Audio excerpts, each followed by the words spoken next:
Welcome to the NitWits, a weekly roundtable discussion on the Penn State Nittany Lions. Our panel features a longtime Penn State media and NitWits tag team, Neil Rudell of the Altoona Mirror and Mark Brennan of Lions 247 with Fight on State. The NitWits are hosted by WTAJ Sports Director Peter Terpstra, and each week we welcome a former Nittany Lion as our special guest analyst.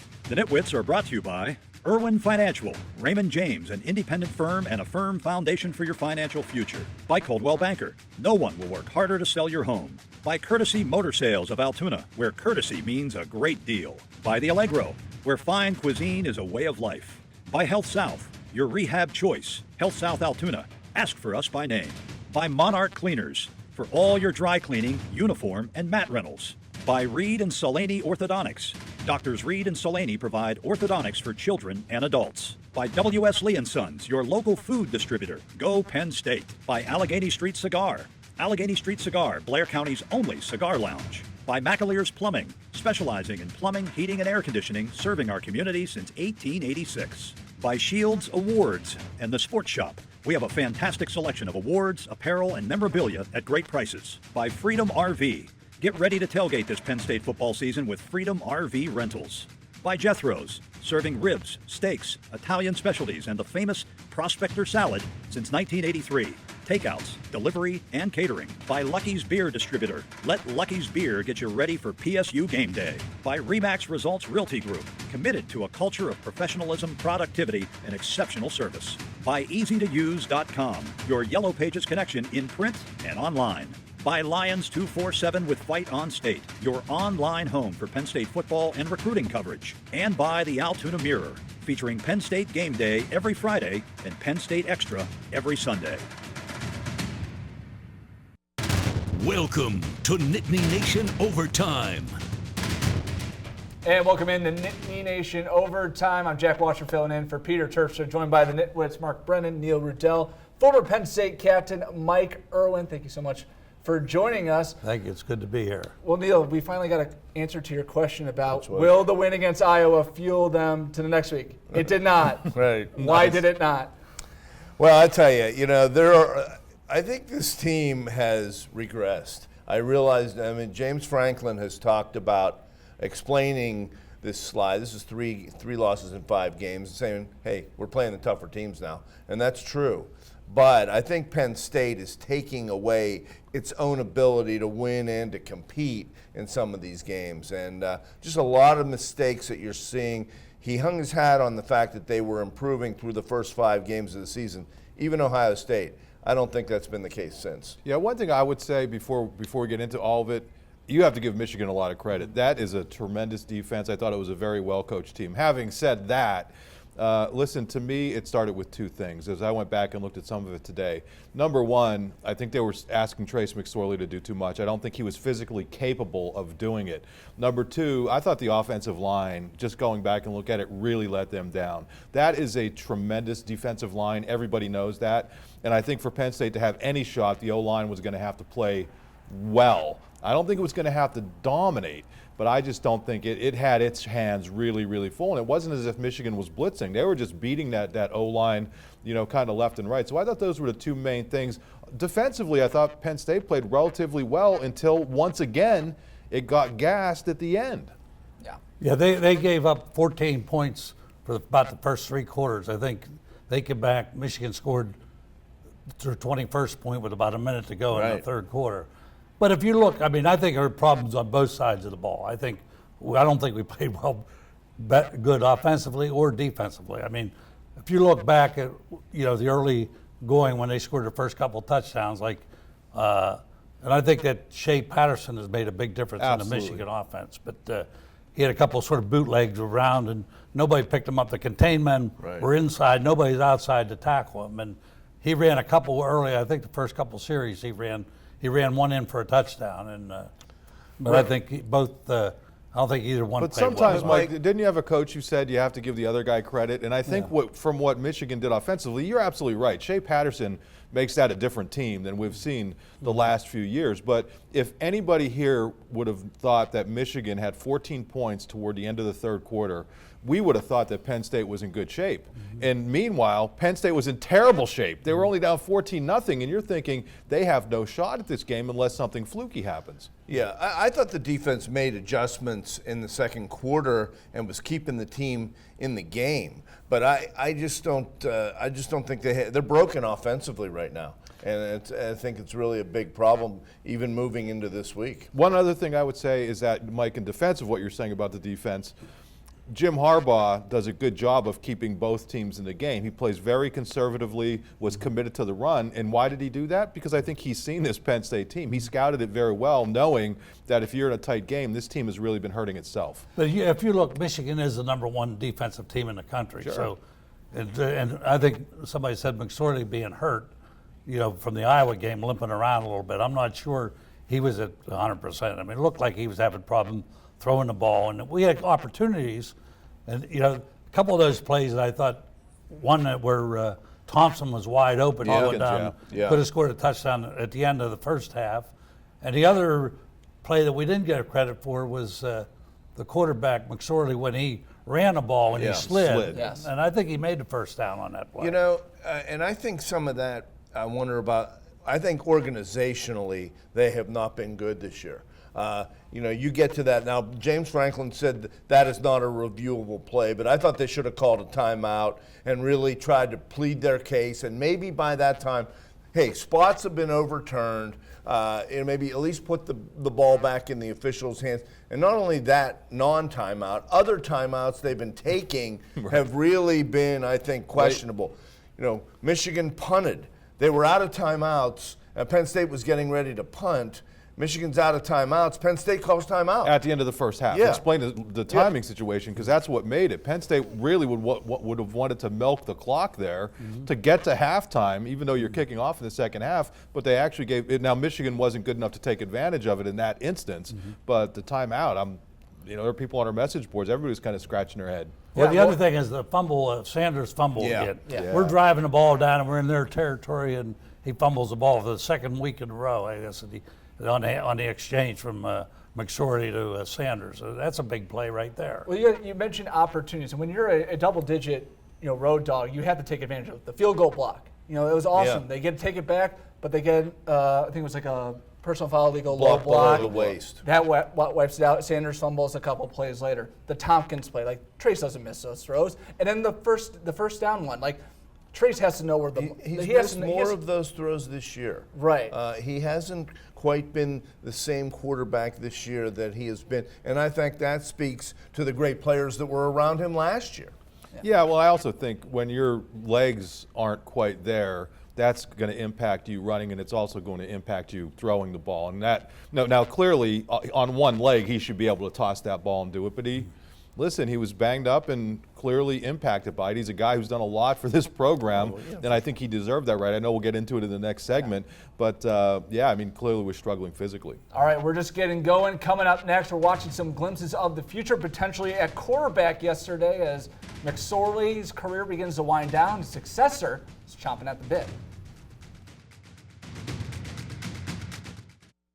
The Nitwits are brought to you by Irwin Financial, Raymond James, an independent firm and a firm foundation for your financial future. By Coldwell Banker, no one will work harder to sell your home.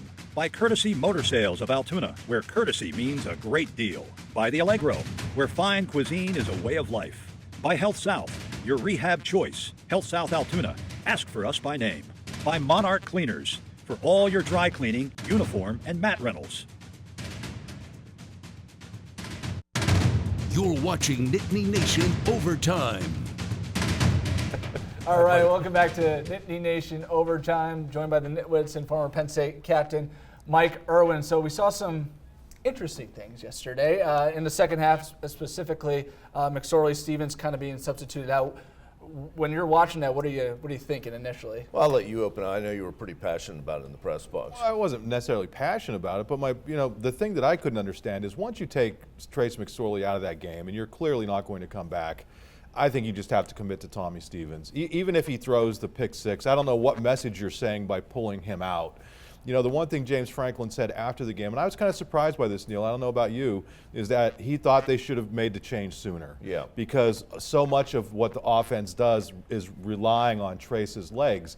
And listen, even as a reporter, your heart goes out to this kid because he's done so much for the program. Sure. And he comes out after every game, win or lose, and mans up and talks to us, but they should have gone to it sooner. And then once they did it, they should have committed to it and stuck with Tommy Stevens. Well, they've never utilized Tommy Stevens. I mean, when they were both battling to be the starting quarterback, I guess 3 years back, Right.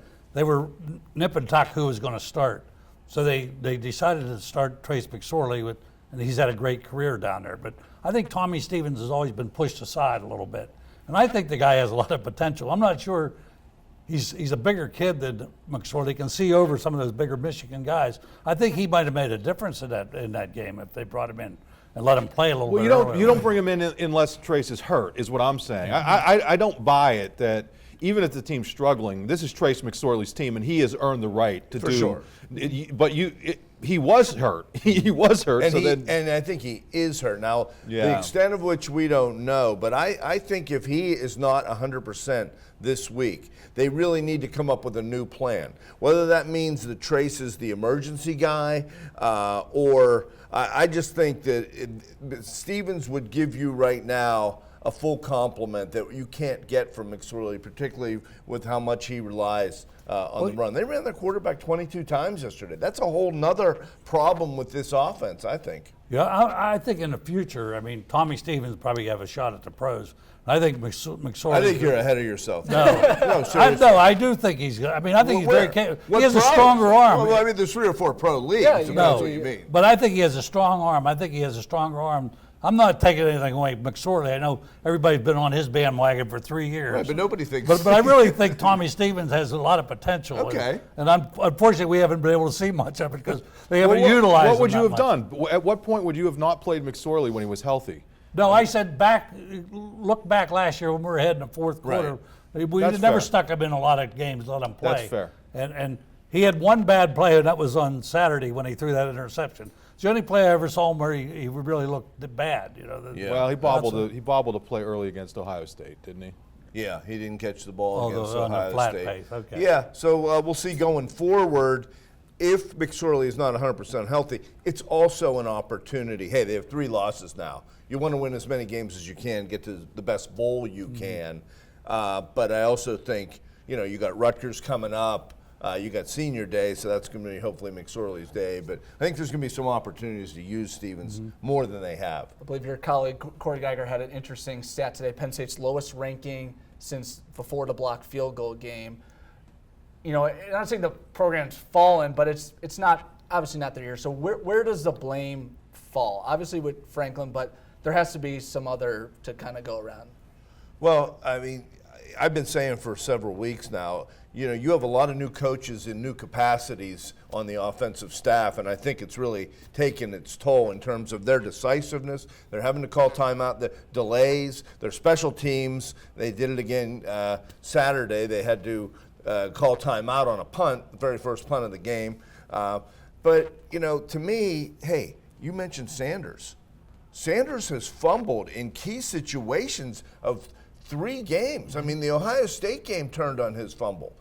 The Iowa game, you're on the verge of maybe putting them away in the fourth quarter, and you get a fumble at the 10-yard line, and here you are at the midfield. This is a veteran player, so I think that has to be eliminated. Yeah, what happened to Ricky Slade? Is he hurt or? They say he's hurt. Yeah, I don't know. Yeah, they haven't really given us an update in a couple of weeks, but that's the last thing I think we heard from them. But you were about to. No, I mean, I think if you're going to say who's to blame, and I hate to play the blame game, but it would always go to the head coach, and James Franklin would be the first one to say that if you're going to blame anybody, blame him. The one thing I would say about the players is this started off as a team that had a lot of young guys in new places. But we're this far into the season, you can't use youth as an excuse. I think there are a lot of areas where the players really have to step up and do a better job. But the offensive line is a great example. Again, nobody is saying you have to go out and dominate Michigan, but you can't go out there and play as poorly as you did at times, especially early when the tone was being set. So the receivers, I mean, those guys have to step up. So the 26 drop passes. Yeah, so there's. You want to blame people? There's a lot of blame to go around. Well, offensive line is overmatched. I mean, Michigan has really good defensive linemen down, and it's hard. I don't think anybody can hold that defense back. They're number one in the country for some reason. Last year that played Penn But State I think they against the played a same lot better. offensive line. I think the offensive line has played a lot better this year. I mean, the record doesn't show that. Well, they but haven't, they've haven't needed taken drives. over the games in the clutch in the Against the last better 4 teams. minutes. Yeah. Yeah. Well, I thought it's- they'd be better. Well, Also, They ran into the Michigan revenge tour, so you can't do that. You can't make a stop on that one. They're potentially They on beat their, that to death, didn't yeah, they? they really have. Well, still ahead. We got 3 games to go. No big time bowl game for Penn State. So what can be made of this season? We'll discuss next.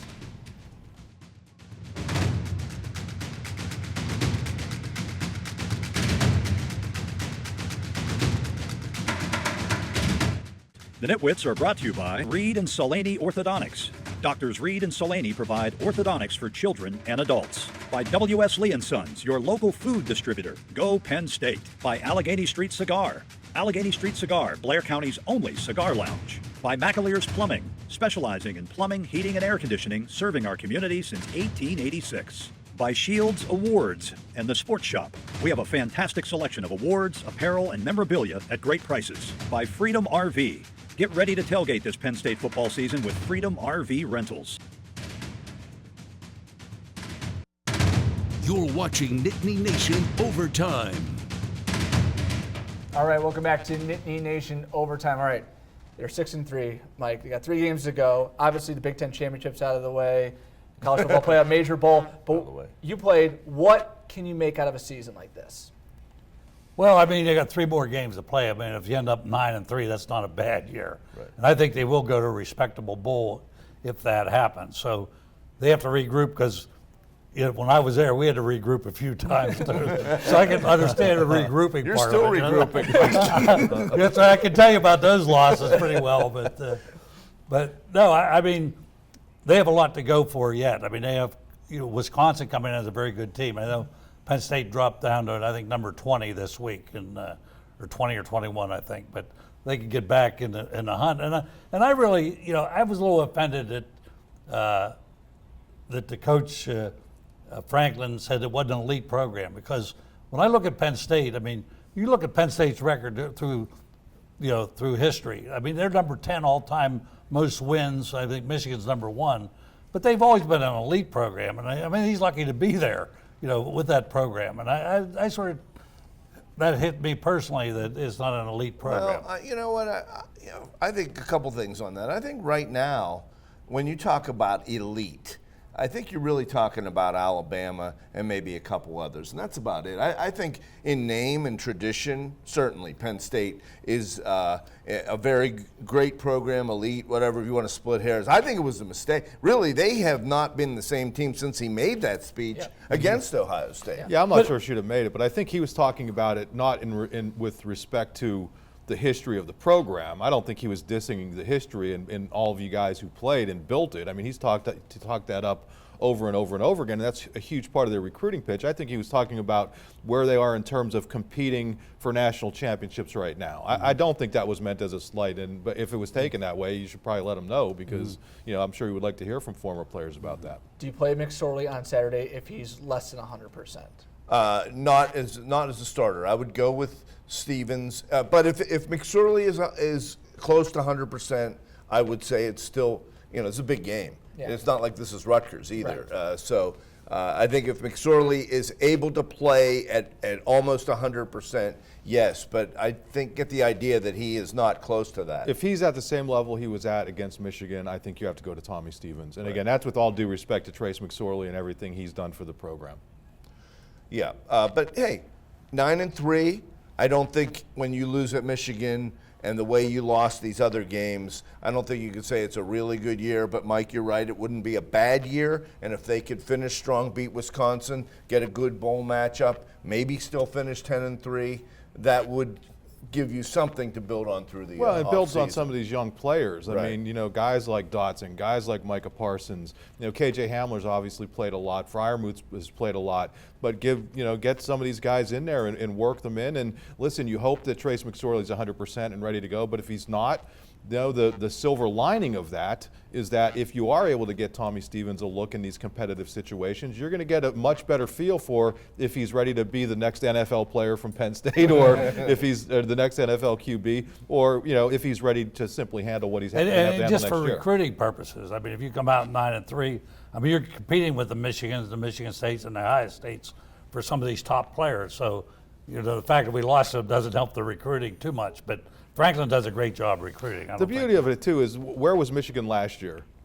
So you're never that far away, so long as you're recruiting real well. And one other thing I would say is, I think I'm starting to like this Michigan-Penn State rivalry. And chippy, and they're running it up on each other and calling timeouts late. I like that. I think that has added competitiveness and fun, and I think these coaches respect each other. But I actually like it. Well, that Harbaugh making that call, was he out of bounds or challenges the call? Hey. What was it, 35 or 42 to nothing? They're fighting to be in a college football playoff. Franklin did that to Pitt in a driving rain at 51. It's the new game. It's the new game. Yeah. You don't have to like all of it. Yes. I do. All right, well, next up for Penn State, the Beefy Boys from Wisconsin descending upon Beaver Stadium. It's prediction time, and also our Nitwits of the week.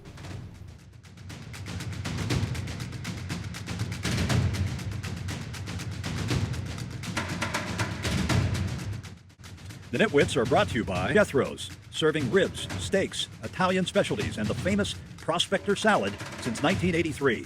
Takeouts, delivery, and catering. By Lucky's Beer Distributor. Let Lucky's Beer get you ready for PSU game day. By Remax Results Realty Group. Committed to a culture of professionalism, productivity, and exceptional service. By EasyToUse.com. Your Yellow Pages connection in print and online. By Lions 247 with Fight on State, your online home for Penn State football and recruiting coverage. And by the Altoona Mirror, featuring Penn State Game Day every Friday and Penn State Extra every Sunday. You're watching Nittany Nation Overtime.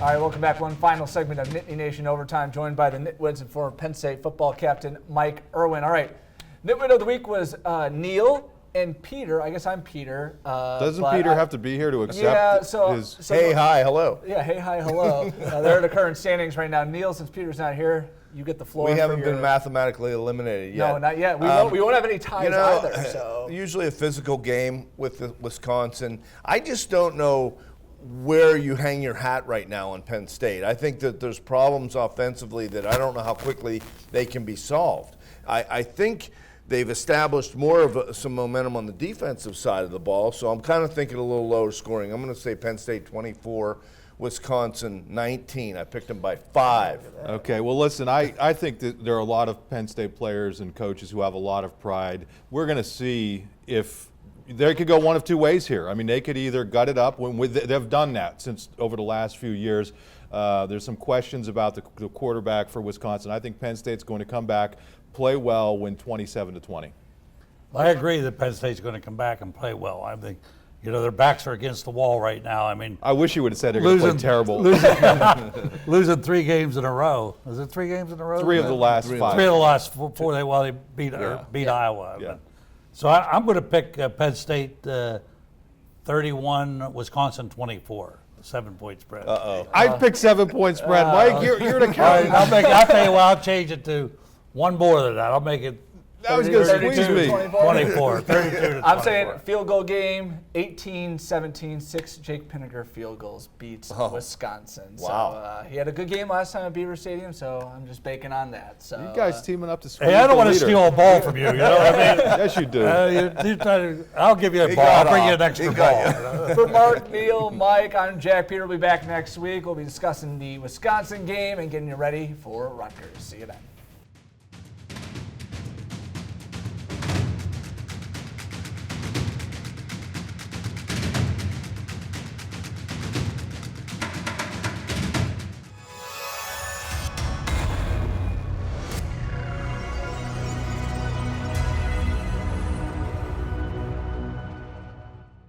The Nitwits are brought to you by Irwin Financial, Raymond James, an independent firm and a firm foundation for your financial future. By Coldwell Banker, no one will work harder to sell your home. By Courtesy Motor Sales of Altoona, where courtesy means a great deal. By The Allegro, where fine cuisine is a way of life. By Health South, your rehab choice. Health South Altoona. Ask for us by name. By Monarch Cleaners, for all your dry cleaning, uniform, and mat rentals. By Reed and Solaney Orthodontics. Doctors Reed and Solaney provide orthodontics for children and adults. By W.S. Lee & Sons, your local food distributor. Go Penn State. By Allegheny Street Cigar. Allegheny Street Cigar, Blair County's only cigar lounge. By McAleer's Plumbing, specializing in plumbing, heating, and air conditioning, serving our community since 1886. By Shields Awards and the Sports Shop. We have a fantastic selection of awards, apparel, and memorabilia at great prices. By Freedom RV. Get ready to tailgate this Penn State football season with Freedom RV Rentals. By Jethro's, serving ribs, steaks, Italian specialties, and the famous Prospector Salad since 1983. Takeouts, delivery, and catering. By Lucky's Beer Distributor. Let Lucky's Beer get you ready for PSU game day. By Remax Results Realty Group. Committed to a culture of professionalism, productivity, and exceptional service. By EasyToUse.com. Your Yellow Pages connection in print and online. By Lions 247 with Fight on State, your online home for Penn State football and recruiting coverage. And by the Altoona Mirror, featuring Penn State Game Day every Friday and Penn State Extra every Sunday. Thanks for watching, and we'll see you next week.